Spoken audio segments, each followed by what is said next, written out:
Amongst all of the world's archaeological mysteries, all of the out-of-place artifacts and all of the astonishing, advanced megalithic architecture, there is perhaps nothing quite so unique as the twin sites we know today as Puma Punku and Tihuanaco. This incredible World Heritage listed site is located on the high altiplano of spectacular Bolivia in South America. Tiwanaku is a sprawling enigma of a place. It's visible from miles around on the high desert plateau. It sits almost broodingly at an altitude of 12,600 feet or 3,840 meters above sea level. And it's located some 15 miles from the modern-day shorelines of what is the highest navigable lake in the world, beautiful Lake Titicaca. And there is really nothing quite like it anywhere else in the world.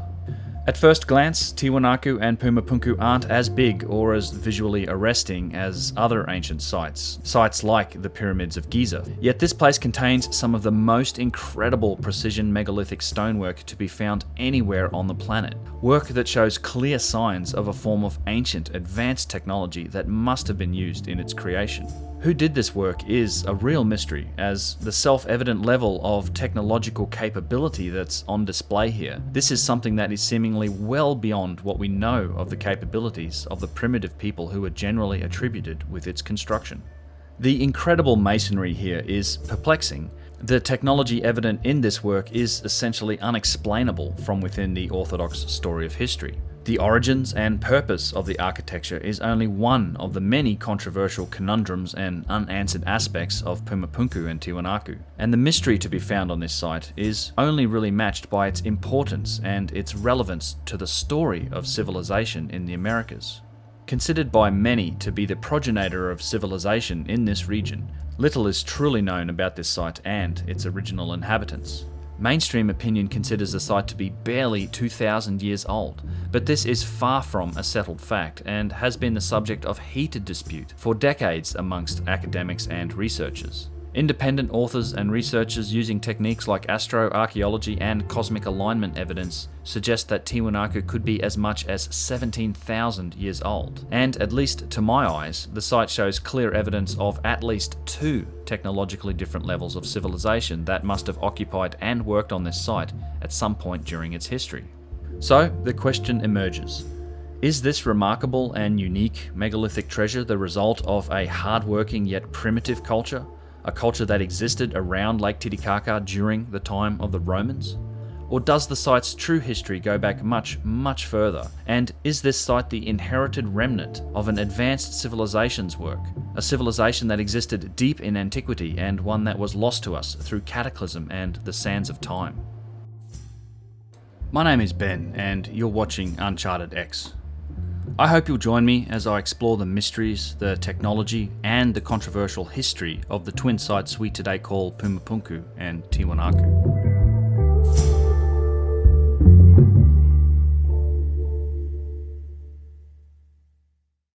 There is a lot to cover in that objective. There are many different aspects to this place and to its history that are worthy of exploration and investigation. I'm going to break this up into a multi-part series, and much like my investigation into the Serapeum of Saqqara, I want to take the time to give each aspect its due consideration, and to approach each with an open mind to all possibilities. I'm not going to name the specific future chapters right now, but my objectives for this series are as follows. In this video, I want to give a high-level introduction to the sites, to their layout, their history, and to some of the mysteries that confront those who visit this place. I also want to show some of my personal highlights, to show some of my favourite objects and relate a couple of the stories from my various visits here. And this is what you can expect in the future videos in this series. I want to closely examine the masonry, the architecture, and the features of each of the main complexes at this location. And yes, that will include a detailed review of the proposals for geopolymer use. I want to review the history of the work that's been done here, and to look at the controversy over the dating of the site. In particular, I want to evaluate the life and works of Arthur Poznański, and I'll have some more information on that specifically towards the end of this video. I also want to examine the geological history of the surrounding region and how this place connects to the amazing Lake Titicaca, and in doing so I want to hazard some theories as to the possible original purpose of this site. So, if you like that idea, please hit that subscribe button so you can get notified when new content comes out. Please remember to give the video a thumbs up, and do please consider supporting Uncharted X via the value for value model at unchartedx.com/support. Both Puma Punku and Tihuanaco abound with stonework of astonishingly intricate design, with embedded shapes and sharp angles that seem almost playful in their complexity. These designs have been carved almost everywhere you look into the precise and clinically flat surfaces of the grey volcanic andesite blocks that have been broken and tumbled around in disarray all over the site. The jaw-dropping stonework here has also been the focus of much new scientific investigation in recent years, and several technical papers have been published on the topic. In a future video, I'm going to dedicate some time to investigate the proposals that the site shows evidence of geopolymer use in its construction, and that the andesite blocks may be a form of poured or moulded concrete. I want to acknowledge this possibility up front, as it's a topic that comes up quite a lot in comment sections on my videos. Now, I'm not saying that that is what I think they are. I'll leave my conclusions for that specific video. But the more important fact that is clear to me is that in either case, one case being these are quarried and precision carved andesite blocks, the other case being that they're some form of incredibly hard geopolymer mix that somehow creates volcanic andesite, and that they've still been shaped with incredible precision. In either case, we're talking about a lost form of ancient high technology that just isn't easily explainable from within the currently understood paradigm of history. That detailed analysis will come in a future video, but just to illustrate this point, let me briefly quote from one of the technical peer-reviewed scientific papers. In this case, my source is the website geopolymer.org, the link is in the description below. And this is talking about some of the precision-carved andesite blocks on the Puma Punku site. Quote, "They have unprecedented smooth finishes, perfectly flat faces at exactly 90 degrees interior and exterior right angles. How were such perfect cuts made with simple stone tools? They have a Mohs hardness of 6 to 7, like quartz, and even those archaeometrics people who are claiming that these artifacts were manufactured by an ancient civilization 30,000 or 60,000 years ago don't have the tool to replicate them. Archaeologists try to explain how such perfection could be achieved with simple hammerstones. However, one expert strongly disagrees. For historian architects, the making of the H sculptures remains a riddle which they cannot solve. Protzen and others explained their dilemma and stated, quoting, to obtain the smooth finish, the perfectly planar faces and exact interior and exterior right angles on the finely dressed stones, they resorted to techniques unknown to the Inca and to us at this time. The sharp and precise 90-degree interior angles observed on various decorative motifs most likely were not made with hammerstones. No matter how fine the hammerstone's point, it could never produce the crisp right interior angles seen on Tiwanaku Puma Punku stonework. Comparable cuts in Inca masonry all have rounded interior angles typical of the pounding technique. The construction tools of the Tiwanakans, with perhaps the possible exception of hammerstones, remain essentially unknown and have yet to be discovered." End quote. I don't think you could find a stronger acknowledgement of the mystery that's prevalent on the site than what you've just heard. Just to be clear, that was a reference to a peer-reviewed scientific paper called Who Taught the Inca Stonemasons Their Skills? A comparison of Tiwanaco and Inca cut stone masonry, which was published in the Journal of the Society of Architectural Historians in 1997. And he's pretty much saying that the techniques used were not the same as those demonstrated by the Inca, and they were also techniques both unknown to the Inca and unknown to us today, so we don't know how they did it. Both Puma Punku and Tihuanaco are in the same general location, in a high-altitude valley that runs west from Lake Titicaca and Bolivia's northern border with Peru. The archaeological site itself is a short distance from a main highway and consists of several complexes. Puma Punku is around a kilometre distant from Tihuanaco, and there is plenty of debate on whether or not they are actually the same site. So aside from Puma Punku, there are three main features or main areas of Tiwanaku, although there are more named on maps. You have the Akapana stepped pyramid, which is still only partially excavated, a condition that the entire site seems to endure. There is the sunken temple with its mysterious embedded carvings of heads in the walls and the central idol to Viracocha. And next to this looms the impressively massive raised platform called the Kaliasasaya. Much of the architecture here has been rebuilt from ruins, and many of the monuments and the sun gates have been moved from their original locations, a topic that we'll explore in some of the future chapters. Built up around the site is a small town and also a museum that is well worth a visit, with some very interesting objects from the site itself. If you go, I hope that the lights in the museum work for you, as they certainly didn't for me. In truth, this town and much of the surrounding farmland is built directly on top of the remnants of what must have been a decently sized city. Similar blocks to the ones that we find on site are often unearthed or known to just be lying around in the surrounding fields. And I think one of the major clues to the true antiquity of the site is the fact that it appears to be quite deeply buried in a layer of clay-rich red topsoil, which had to have come from somewhere.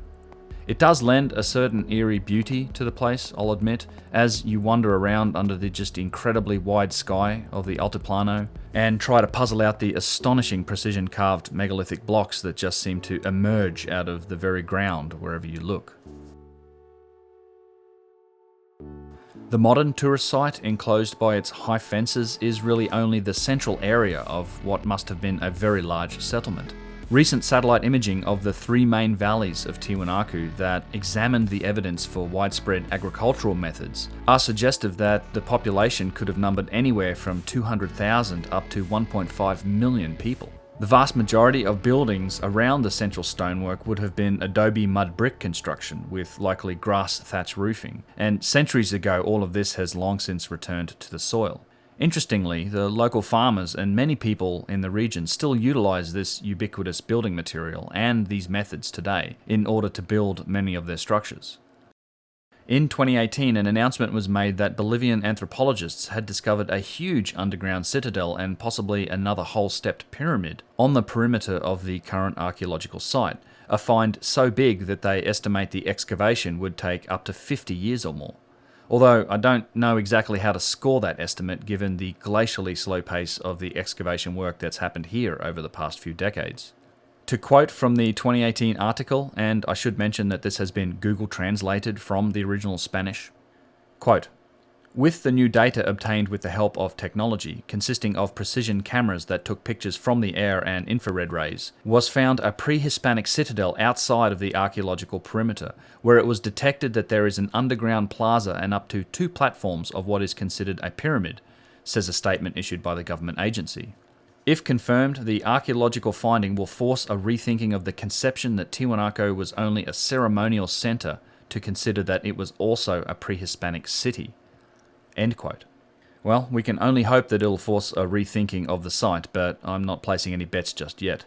The population estimates and the evident size of Tiwanaku is quite a contentious issue. Clearly, a city and civilization of this size would require a lot of people to sustain it. And it's only with a lot of people and with infrastructure and with a consistent food supply that we can begin to specialize in our professions and begin the slow ascent of technological progress that might eventually result in such spectacular stonework. Supporting a lot of people requires a lot of food, which is very hard to grow at nearly 4 kilometers or 13,000 feet above sea level. We're well above the tree line here, hardly anything grows well up here at all, and food production would have been a major objective for much of the population. Due to the high altitude and the resultant extremes of temperatures, growing food efficiently here requires some fairly advanced agricultural techniques, something called sukakulu, or a flooded raised field technique. It is the satellite evidence for this method of agriculture that gives us such large figures for a possible population base, and it's also in this area where we see one of the typical circular arguments that is so often deployed by orthodox academics in order to quash radical or new dating theories, and this circular argument goes something like this. Somebody proposes that for various reasons, they think that Tiwanaku was built much further in the past than we currently think, let's say around 10,000 BC. Ah yes, the academics say, for the city to be built we require a large population base for infrastructure and support. For a large population base we also need a lot of food, and food is hard to come by because we are way up in the air at 12,600 feet. For a lot of food we need advanced agricultural methods. There is no evidence for these agricultural methods back at 10,000 BC, so therefore the city cannot have been built then, and we can reject your crazy theory and all of your evidence. Now, proposals for redating the site are not based on agriculture. They're based on many other aspects and much new evidence, like the evidence of violent destruction on the site, the erosion that is evident in the stones, equatorial and celestial alignments to significant dates during the great 26,000-year cycle, the precession of the equinoxes. And even carbon dating results exist to challenge the orthodox dating of the site by thousands of years. So if you accept the premise that due to this evidence, this place and this civilization must have existed in those times, then this fact is in and of itself evidence that advanced agriculture must have existed back then, as it's the only way to support the necessary population. This simple assertion invalidates the entire rebuttal, yet rarely do we see any debate on these topics eventually reach this point. It's very similar to the Egyptologists' rebuttal of the redating of the Sphinx, which is based on the fact that according to them, there are no other megalithic structures dated to the same period proposed for the redating of the Sphinx. And I believe this is still somehow the argument that gets used, even though that for more than 10 years now it's been well established that Göbekli Tepe in Turkey does in fact date to that period proposed for the redating of the Sphinx around 10,000 BC. Not only that, it's relatively close to Egypt, and it's the biggest megalithic site in the world. We find a similar case of strangely circular arguments at Gunung Padang in Indonesia. Much of the new scientific work on that site is suggestive that the history of the structure, and likely the civilization that built it, goes back much further in time than the established narrative. Yet the entire body of work that's supporting these new findings just gets dismissed, simply because of the established narrative that it challenges. This can't have been built back then because we know there wasn't a civilization back then. How does this make any sense at all?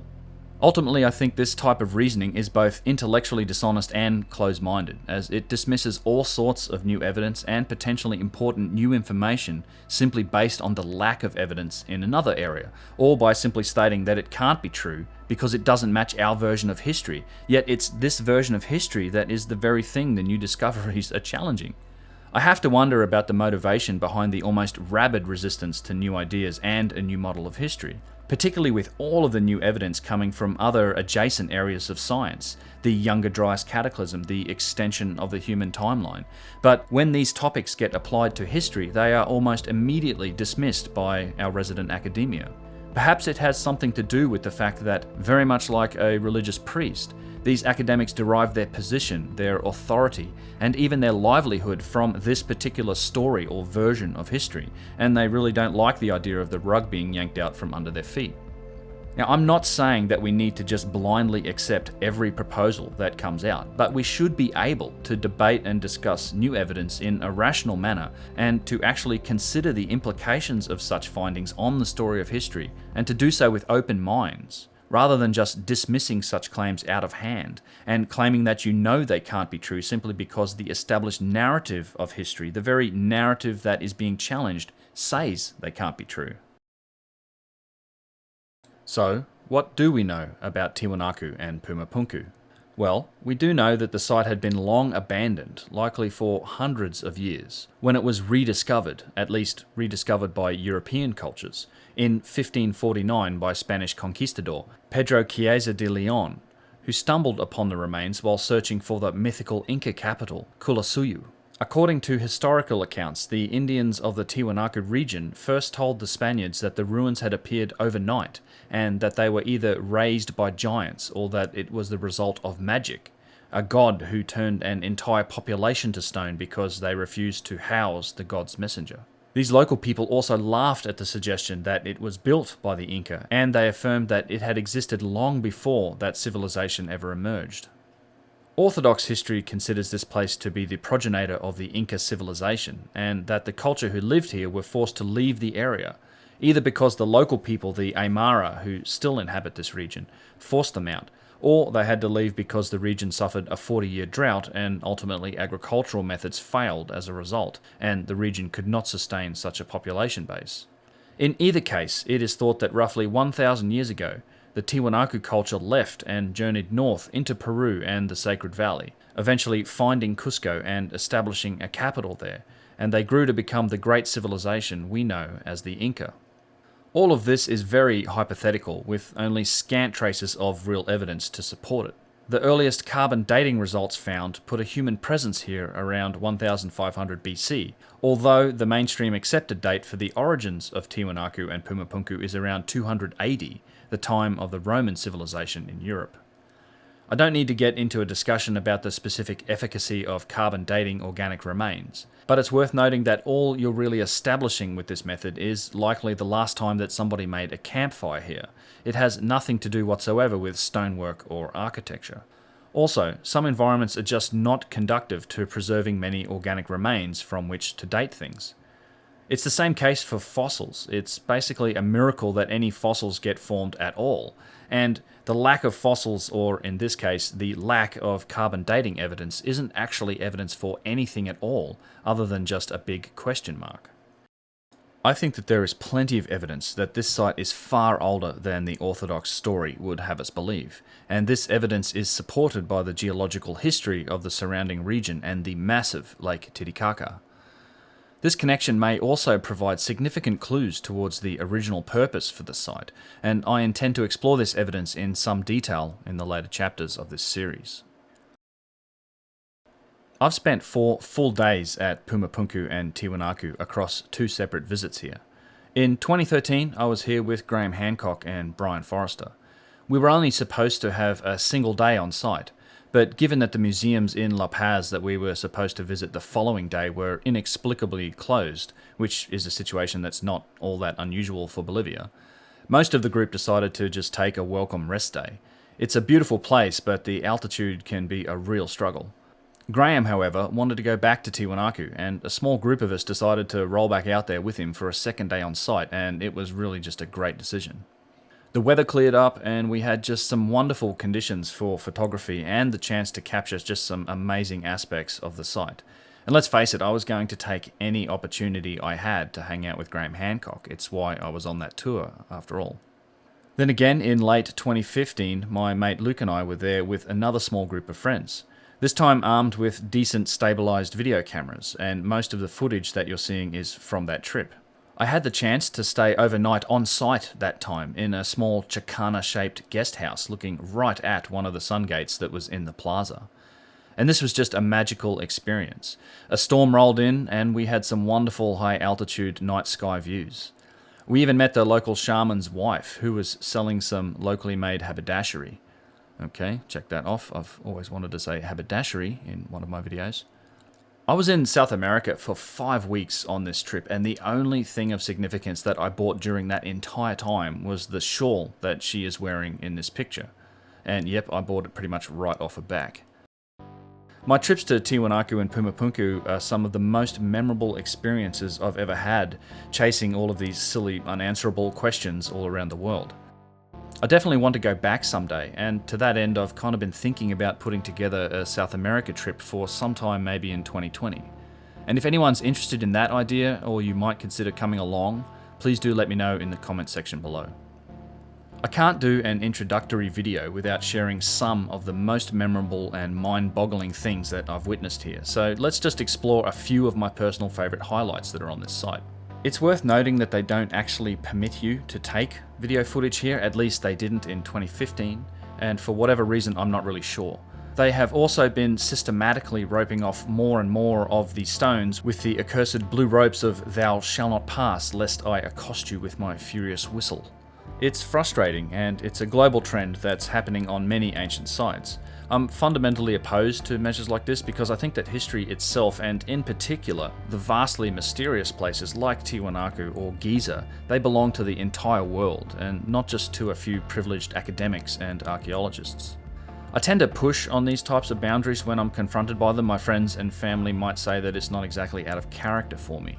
So, for some technical reason during this time, my camera was accidentally set to take some video when I was last here.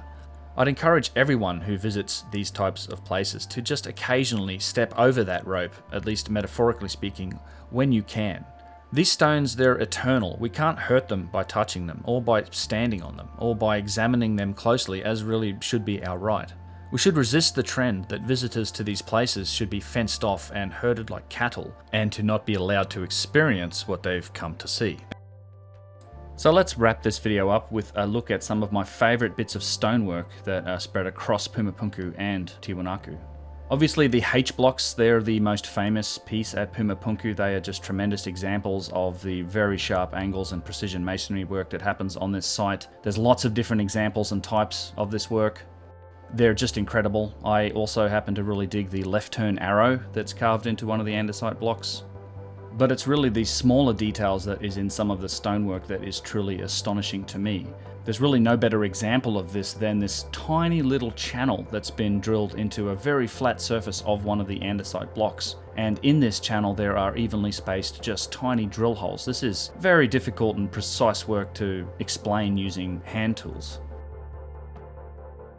And these drill holes are not just located on this one block either. You can find these little things all over the place in many bits of rock. You even find some of these drill holes in the red sandstone floor tiles, as well as put into various andesite blocks, both over Puma Punku and Tiwanaku. They're also in what I like to call the super block. This is just an incredible piece of masonry that's over at Tiwanaku. It has clamp marks, it has drill holes, its whole front has been carved in the iconic Tiwanaku art style that's similar to the sun gates. It has all sorts of precision surfaces on it. The backside of this block has been curved in a very complex three-dimensional shape that makes me think it's got something to do with water, almost looks like a sluice gate, but again, this is a very precise and complex shape to have been carved by hand. Just a brief look at a couple of my favorite examples there. We will take a closer look at all of those objects as well as many more in the future chapters in this series. Much of the controversy surrounding the history of Tiwanaku and Puma Punku stems from the life and works of Arthur Poznański. He was an Austrian who spent much of his life as a public figure in Bolivia. He was really an interesting cat when it comes to the history of this place. He spent 50 years of his life investigating these mysteries on both of these sites and in several other places. He self-published a 4-volume culmination of his life's work shortly before he died in Bolivia in 1946, and he called this work Tiwanaku, the Cradle of American Man. This work consists of 2 books of 2 volumes each, and it's extremely difficult to find really any accurate information on it. But in these books, Poznański states his reasoning for dating the site to around 15,000 BC, and his work is also the source for many of the earliest images of the site that you can go and find on the internet. He's mentioned extensively in Graham Hancock's seminal work, The Fingerprints of the Gods. He published that in 1996. And Poznański was, and really still is to this day, just widely criticized by mainstream archaeology, although he's really made tremendous contributions to the field. And in his life he arranged permits for several mainstream archaeologists to work on the site. He had control of Tiwanaku for some time. I think being attacked for radical ideas certainly seems to go with the territory in archaeology, yet I'm sort of having trouble finding the specifics of the arguments here, whether it's exactly what Poznański said or the details of the rebuttal against it. And this is kind of where it gets a little interesting for me, because thanks to a very generous supporter of the channel, I've actually been able to order a copy of the first volume of Poznański's works. And the copies of these are very, very hard to come by, and they're actually quite expensive. We're talking several $100s for a copy. So just a huge thank you to the person who made this happen. You know who you are. And the funny thing is, just as I was finishing up this video, it turned up. So I'm super excited to get into it. I really haven't had a chance to do much more than just page through it at this point, because I kind of really need to finish this video first. It's taking quite a lot of time. I do plan to make a full study of this work in this series and include it in upcoming chapters in detail. So I'm greatly looking forward to getting into that research, and I kind of have an idea that I'm hoping you guys can maybe help me with. I would really love to get my hands on the second volume in this series, or the second book, and to also include it in my research and my work going forward. So, you know, if you like that idea, any donations or any contributions to the channel that mention a book fund, or just put it in an email or put it in the PayPal, I'll put that directly towards hopefully one day being able to make that purchase and include it. For anyone that does contribute to this book fund, well, I've got a very good scanner here and a good camera here, and I'm more than willing to share what I would consider crowdsourced information with those who enable me to get my hands on it. It's just an idea. I'm really just testing the waters to see if this is the type of thing that you guys want me to be doing. And in any case, I think I've located a copy of the second book in a library that's a couple of hours away. Maybe I can get some access to that, we'll see. So I hope you all enjoyed this presentation. I've been working really hard on it for quite a while now. There's been a lot of hours that have gone into this, and to be honest, there's quite a lot more to come in this series. I've got a lot to say about this site. I want to say welcome to all of the new subscribers to the channel. I hope you enjoy it. There are plenty more videos like this one in my back catalogue. Just go and click on the video tab. Please make sure to check those out. And as always, just a huge thank you to all of my supporters on Patreon, on PayPal, and on Subscribestar. You guys are really showing me that there might be a path to sustainability in this crazy caper. I do try to run the channel on the value for value model, so if you get some value from this or from any of my work, please do consider returning some of that value back to me. There are lots of ways you can do that, and they're all listed on my website at unchartedx.com/support. I really do greatly appreciate any consideration at all along those lines. You might think of it like the value you get from tipping a server, or perhaps the value from a movie ticket. I really don't like doing these little bits of e-begging in my videos, but the reality is that I just can't spend the time producing these videos and doing this research without your support. I'd have to go back and get a day job, so that's always a possibility. I have a lot more planned though in the future, so please do remember to hit that subscribe button, and I will see you guys in the next video. Peace.